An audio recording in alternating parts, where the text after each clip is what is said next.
was here at the Atlanta Motor Speedway where the 1998 edition of the NASCAR Winston Cup Series came to a close. Composed of 33 races, this marathon of speed and daring had it all. Stunning surprises, devastating losses, and thrilling finishes. I'm Bill Weber. Join me under the lights as we celebrate this historic season to remember, NASCAR's 50th anniversary.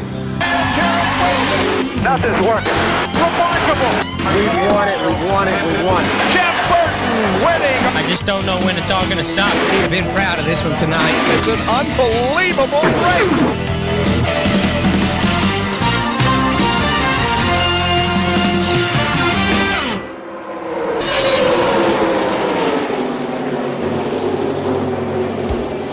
Now the season's second race unfolded like a Ford right up the rock. Mark Martin and Rusty Wallace dominated the first 198 laps, with Chevrolet hopeful Jeff Gordon struggling and drifting back in the pack. On lap 66, the Rainbow Warriors had their Chevrolet on the mend. By lap 175, the 24 car was dialed in, passing Dale Jarrett for the 10th spot. A hungry Gordon then feasted on the front runners, reaching first place on lap 327. A multi-car crash brought out the 6th yellow flag of the day on lap 365. Gordon muscled in front after the caution and cruised to the checkers. You know, just unbelievable. I don't know how better to say to refuse to lose than what these guys did today. It was awesome, awesome day, and I am so proud to be part of this team. You can't believe it. Yeah! The victory marked the first race in which NASCAR's new 5-and-5 rule was in effect. Higher front air dams, shorter rear spoilers, a move designed to slow the Winston Cup cars by removing some of the aerodynamic downforce. Burton and Jarrett, the benefactors of quick pit stops, emerged in first and second respectively when the race restarted with 39 laps to go. With Gordon lurking behind them, the 88 and the 99 engaged in a tenacious battle.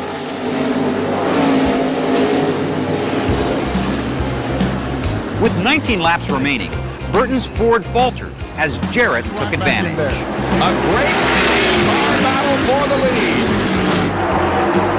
On the last lap, Jarrett was able to hold off Jeff Gordon in a thrilling sprint to the finish. Touched there briefly, but Dale Jarrett is going to win the Trans-South Financial 400. Justin. Next up for NASCAR's 50th season was 36 degrees of banking and short track excitement. And the green flag waves. The Food City 500 is underway. Rusty Wallace sat on the pole, hoping to become the 6th different driver in '98 to roll into victory lane. In a race that saw 19 lead changes among 10 drivers, pit stops would play a pivotal role. And when pit stops are a factor, the 24 car usually gains an advantage. On lap 437, Wallace cut a tire on track debris. His Ford slammed the wall, prompting the 12th caution flag of the day. With Labonte in front, the lead lap cars pitted. The Rainbow Warriors put their driver in the lead. 2 more cautions in the final 50 laps allowed the field to close on Gordon.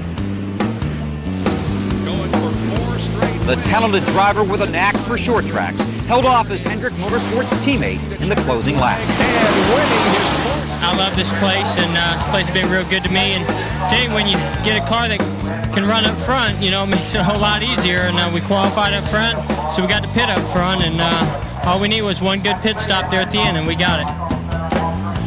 Despite a 33rd place finish, Rusty Wallace maintained a 1-point lead over teammate Jeremy Mayfield.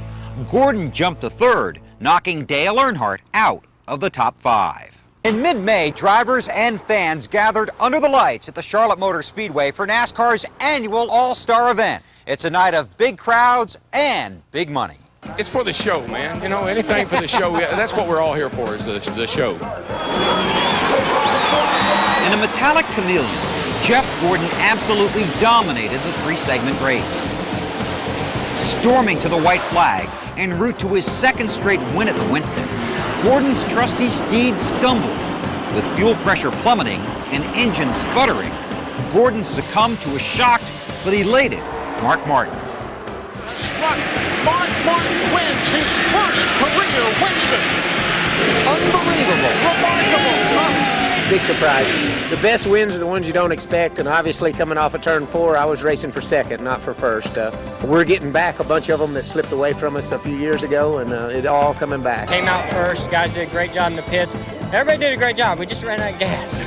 As part of the celebration of NASCAR's 50th anniversary, R.J. Reynolds made some sweeping changes to its Winston $1 million bonus program, increasing the purse, the pressure, and the opportunity for a driver to take home an extra $1 million. The Brickyard 400 joined the Coca-Cola 600, the Daytona 500, the Southern 500, and the Winston 500 as the designated races in the No Bull 5 $1 million bonus program.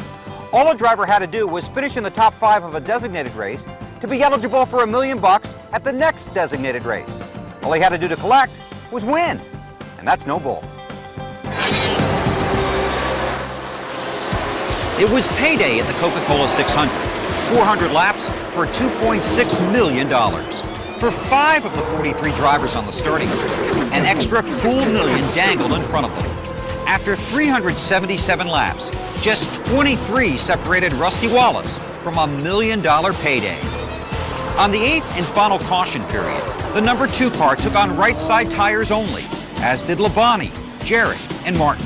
The 24 car, however, took 4. When the race restarted, Gordon's fresh tires gobbled up the track. On lap 386, the DuPont Chevrolet sped by both Jarrett and Martin to move into 3rd place.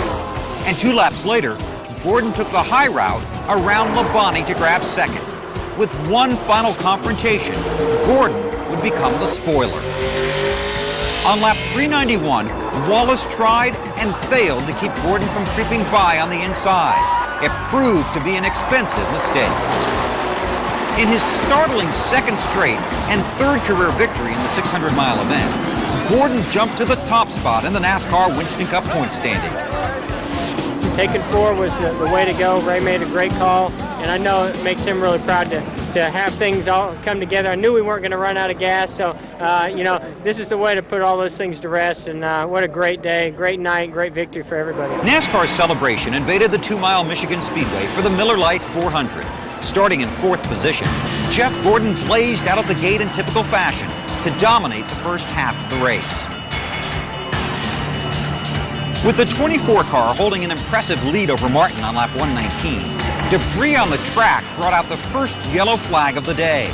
The source of the debris raised the ire of 24 crew chief Ray Evernham as the field closed in on his driver.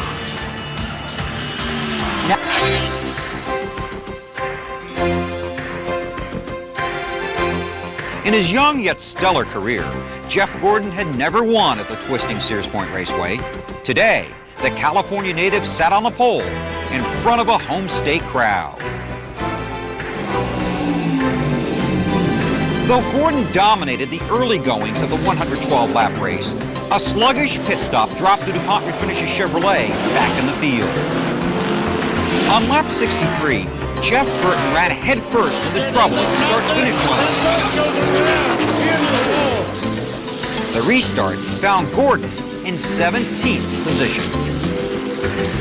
With 28 to go, Bobby Hamilton surprised Ricky Rudd in the hairpin turn. And we see a battle for the lead as Hamilton goes on the inside of Rudd and takes the lead. Then again in the hairpin, 2nd and 3rd knocked themselves out of contention. Oh, and makes a contact. Now in 4th place, Jeff Gordon began picking off the leaders. Here he goes. Jeff Gordon trying to take 2nd from John Andretti. He'll get the job done. And there's a leader not that far in front of Jeff Gordon. With 12 to go, Gordon engaged Hamilton, edging by in the turn. Heavy braking, they make contact. We see the cars get together. We see the smoke. Jeff Gordon goes by, takes the lead. Gordon crossed the finish line to win his first ever event at Sears Point.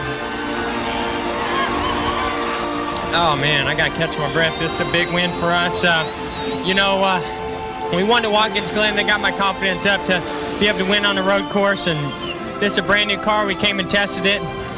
You know, there was times when we were really good today and we were out front, and then there was times when I didn't know what was going to happen. We, you know, had some funky things happen today with cautions and pit stops, and I just got to thank the Lord. I tell you, it's blessing me and this entire team so much with so many great things that I just don't know when it's all going to stop. But I want to thank them every chance I get. And I want to thank DuPont Automotive Finishes and the Chevrolet and Quaker State and Pepsi. And man, what an incredible day, incredible team. These guys are awesome, these Rainbow Warriors. Gordon's win propelled him past Jeremy Mayfield and into the points lead. Mix in Martin and Jarrett, and you've got a recipe for a four-man race. As Jeremy Mayfield tumbled out of contention, a familiar trio emerged. NASCAR's big guns, Gordon, Martin, and Jarrett, were once again pitted against each other in the title hunt. Unknown to all of them was the historic chain of events about to unfold.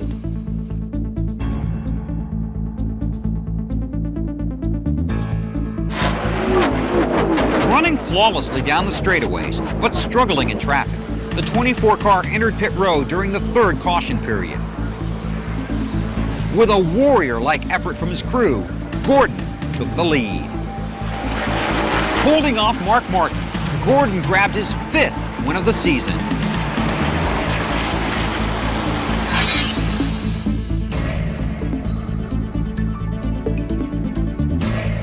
After Bill Elliott won the inaugural Winston Million in 1985, 12 seasons would pass before another would claim the prize. At the storied Indianapolis Motor Speedway, Jeff Gordon was trying to win his 2nd Brickyard 400. This race began with a familiar charge. And I say to you now, start your engines! Early on, it appeared that Dale Jarrett had the right stuff, but on lap 80, his Ford sputtered, ran out of gas, and coasted nearly 2.5 miles back to pit road. Fighting back from 4th place, the 24 car passed Mike Skinner with 37 to go, then Earnhardt on lap 127. Oh, he's looking this time. He's there. He's got him. Gordon goes in the lead. He's got him. The 7th caution of the race allowed Martin to close on Gordon as the race restarted with 7 to go. With Labonte running 3rd, it was a 3-man sprint to the No Bull 5 bonus. The 24 car survived one final caution and cruised to victory behind the pace car. Jeff Gordon will be the winner of the 1998 Brickyard 400. Heck of a job for the crew. Hey, Rick, brother, this one's for you. We worked hard for this one all year, buddy. This one's for you. As the first repeat winner at the Brickyard, Jeff Gordon cashed in on the largest purse ever in NASCAR history.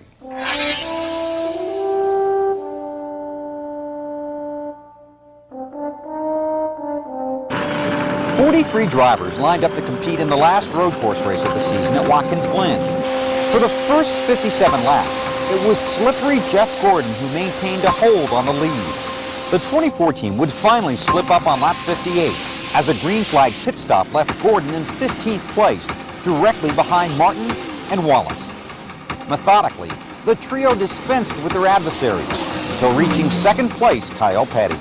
2nd, 3rd, 4th, and 5th right here. Look at him. My goodness. And Jeff is going to try to make it 3 wide. No, can't work. It did work. He did. It did work. What a bold move going into that corner, man. 2 laps later, Gordon picked off Rusty Wallace. Only then did Ray Evernham inform his driver there was still one man to beat. With just 4 laps remaining, Gordon ambushed the 31 car, surging past on the backstretch. In the end, Mark Martin would have to settle for 2nd, as the DuPont refinishes Chevrolet blazed to its 3rd straight victory, sweeping the 1998 road course races. That's my crew chief for it. He never told me one time that I was in 2nd. I thought I was leading the whole time. And then, you know, when I started closing in on Skinner, he told me, he said, you know, you're in 2nd, that's the leader ahead of you. And I just try to keep it smooth and straight, not make any mistakes, and what a win, man, what a win. You know, I always wanted to race Mark and Rusty on a road course for a win, and, you know, this one feels really good.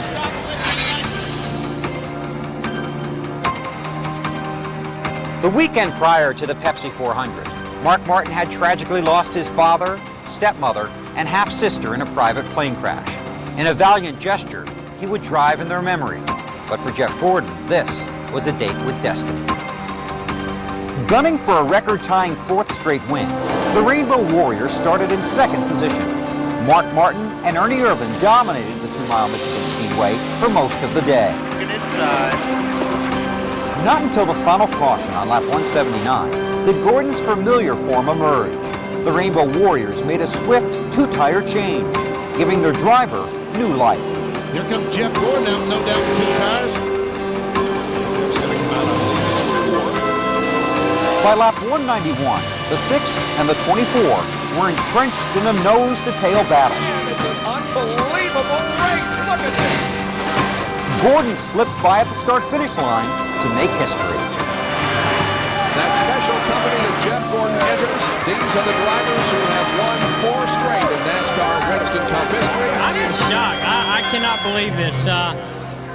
You know, Mark Martin deserved this race more than anybody here this weekend, and he is the man. I tell you what, our prayers are out to him, and I know how bad he wanted this, and I really thought he'd be standing here instead of me. We'll go home and try to regroup and see if we can't give him a whooping at Bristol.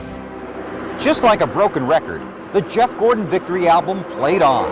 Gordon bolstered his lead over Mark Martin as Mayfield continued to slide, dropping out of the top 5.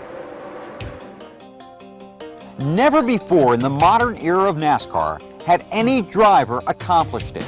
In the long history of the sport, only legends Richard Petty and Bobby Allison laid claim to it. 140,000 gathered at the Bristol night race to see if Jeff Gordon would rewrite the record books and win his 5th consecutive race.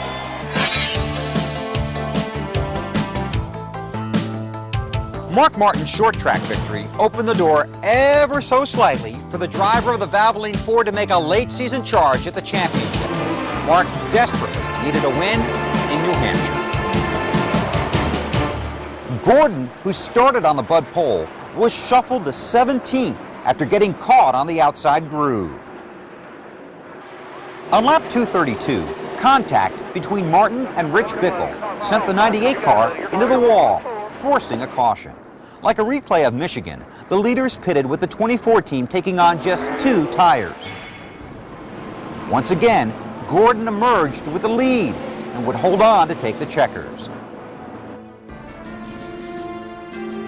Jeff Gordon's 2nd remarkable 2-tire victory in just 3 weeks was not without controversy. NASCAR sealed off Martin's and Gordon's pits and confiscated several sets of tires for testing.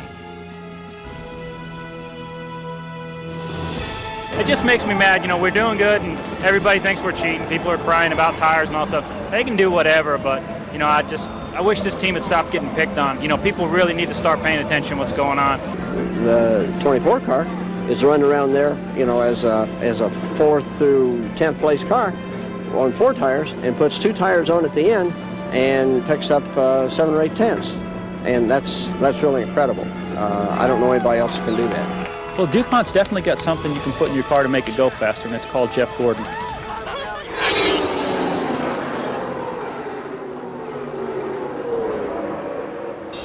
Not content with winning the Winston $1 million bonus 2 years in a row, the young superstar was now going for 2 in 1 year. But there were 4 other drivers hungry to cash in.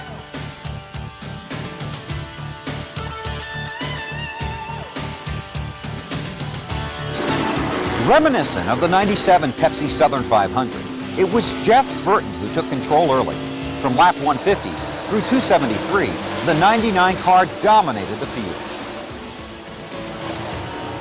With 27 to go, Gordon finally dispensed with Burton, taking the lead for good. Here's Jeff Gordon off corner number 4. Looks at the checkered flag, takes the checkered flag, and wins the Noble $5 million. It's his 10th win of 1998, his 4th consecutive in the Southern 500, and his 39th NASCAR Winston Cup career victory in his 180th start. He wins the Noble 5 and a $1 million bonus. Piling on the accomplishments, Jeff Gordon became the only driver in NASCAR history to win the same super speedway race 4 times in succession. Tell you what, one thing for sure, we came here to make a statement, and I think we certainly did that. You know, no 2 tires, no nothing. We just, you know, out-teamed them today, and I hope that everybody recognizes just how awesome this race team is. Rounding out the top 5, Burton, Jarrett, Earnhardt, and Mayfield were all eligible for the next noble $5 million at Talladega. Just before the 25th race of the season, NASCAR acquitted the 24 team of any wrongdoing. With Tiregate put to rest, it was back to racing.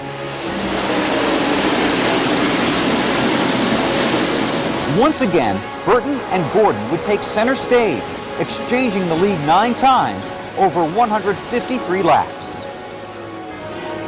With 5 to go, the Jeff and Jeff show was at full speed. Oh, Burton gets the thing loose as he comes off the corner. Gordon got a run on him. The race to the checkers was electrifying. Corners, they're coming to the line for the win. It is Jeff Burton winning over Jeff Gordon. What a great race. Wow. By a hood, Burton grabbed his 5th career victory and 2nd of the season in front of his home state fans. You know, I need to thank Jeff Gordon, first of all. He drove me real clean, and we worked together all night getting through some traffic. Traffic was really hard, and we took time with each other all night. And we beat the 24 out of the pit every single time, and that's huge because we all know how good they are. Big win for us. As Gordon's grip on the lead grew tighter, Martin's chances grew slimmer. For Dale Jarrett, only a thread of hope remained. The Winston Cup Series headed to Martinsville, where scorching heat turned the 500-mile race into an endurance event. The Napa Auto Care 500 set the stage for the guttiest performance of the year. Just 2 laps into the race, Ricky Rudd's cool suit helmet malfunctioned. Before long, the driver of the Tide Taurus was literally cooking inside his race car. Rudd to the inside of Irvin is going to take the lead, and Jeff Gordon is going to try to get into 2nd position. By lap 100, the heat was unbearable. You better look for somebody to drive this thing. Nothing's working. I got no cool air whatsoever. I pulled my drink hose out, and it just froze up. It won't. I'm dying. You want a driver? We got Hud Strickland standing here. Bolstered by ice packs and a winning car, Ricky Rudd drove through the pain. Take a look at Linda Rudd. She's sitting on this box. She knows she has listened to her husband all afternoon. Talk about having trouble breathing, talking about not being able to sit up in the car. A moment ago, she put both hands on her head and tears came down her cheek from beneath her sunglasses. She knows he hasn't said a word now. It is total silence on the radio. She knows every bit of strength he has, he is trying to hang on for these final 15 laps because he wants it that bad. She has got to be so proud of the effort he has put in today. Zach, think about that hospital bed right this minute. I'm going to drive my wheels off, get to that bed. Suffering heat exhaustion, the brave Virginia native held on. Ricky Rudd has done it for the first time since he won at the Brickyard 400 last year. He comes to victory lane. Good job, driver. Good job. Help, get me out of this thing. You know, it's been a long time since I had a car run like that. And it was a tough thing. I knew I should have handed a car over to somebody. But on the other side, I just felt so good to be up front again. Knew I should have had a shot at winning. I didn't want to give that win to somebody else. On a day filled with emotion, Dale Jarrett's championship dream was finally doused by a failing engine, while an overwhelmed and overachieving Rich Bickle scored his first top 5 Winston Cup finish. So much emotion. This is winning for me. Thanks. Settling for 2nd, Gordon padded his points lead over a disappointed Mark Martin. A 16th or better finish in the final 4 races would ensure Gordon's title.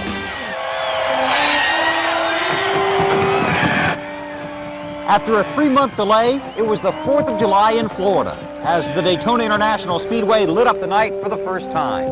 For the 24 team, it was an October to remember. Jeff Gordon would survive 16 lead changes and took the lead for the final time on lap 123.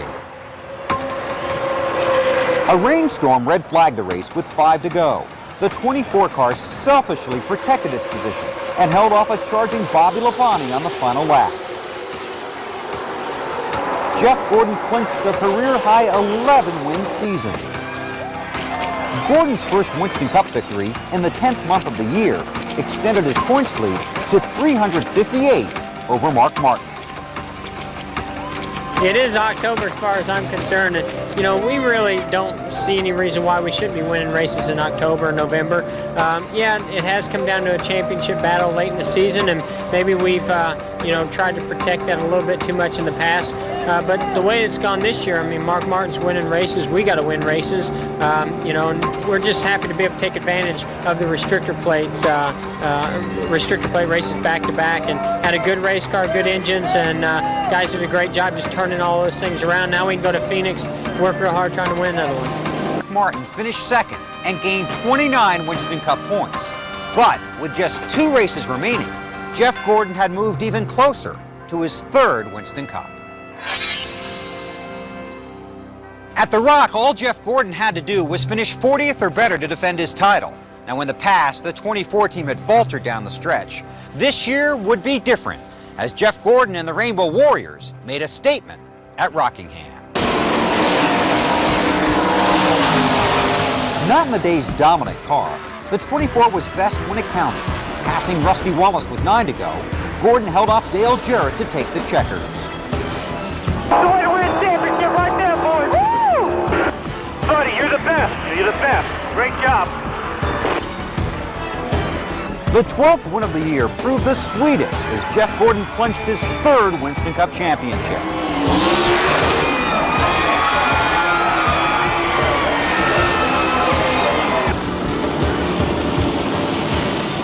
You know, I am so proud to be part of this team. You can't imagine. You don't get many opportunities to do something like this, and you just don't have to say anything about it when you do things like this.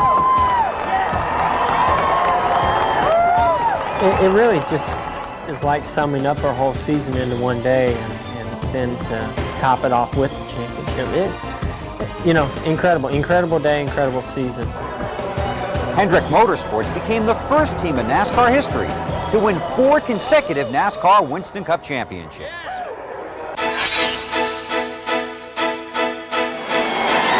NASCAR's golden season returned to Atlanta for a final farewell. Jeff Gordon is the champion, but we have a race to run, and the Napa 500 is underway. And it seemed like the season would never end. It took nearly 11 hours to complete the rain-shortened Napa 500, but when it was over, Jeff Gordon and the Rainbow Warriors were back in victory lane.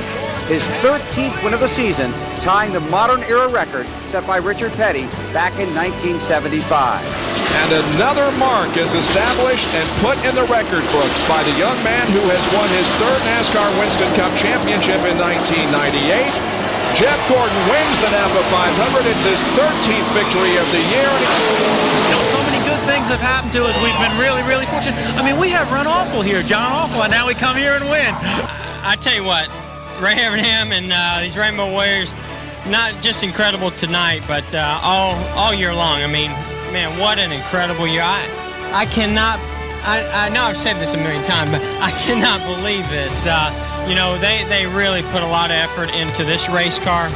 Each and every one of these guys on this team, my goodness, that thing was incredible.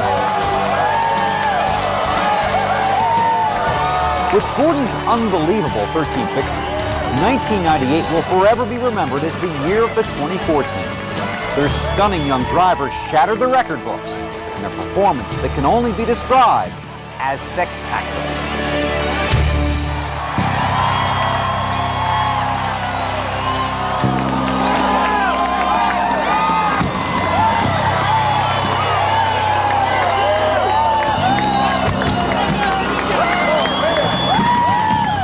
Man, what a run it's been.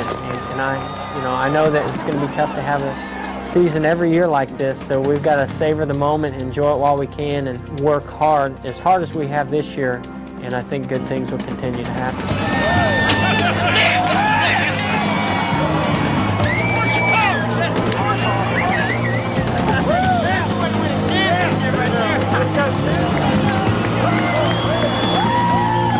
With the crowning of the champion, NASCAR closes out its first half-century. This memorable, outrageous, and unforgettable 1998 season is now in the rewritten history books. Thanks for joining us for this golden anniversary look at NASCAR's 50th year. And what a year it was. I'm Bill Weber. I'll see you in Daytona.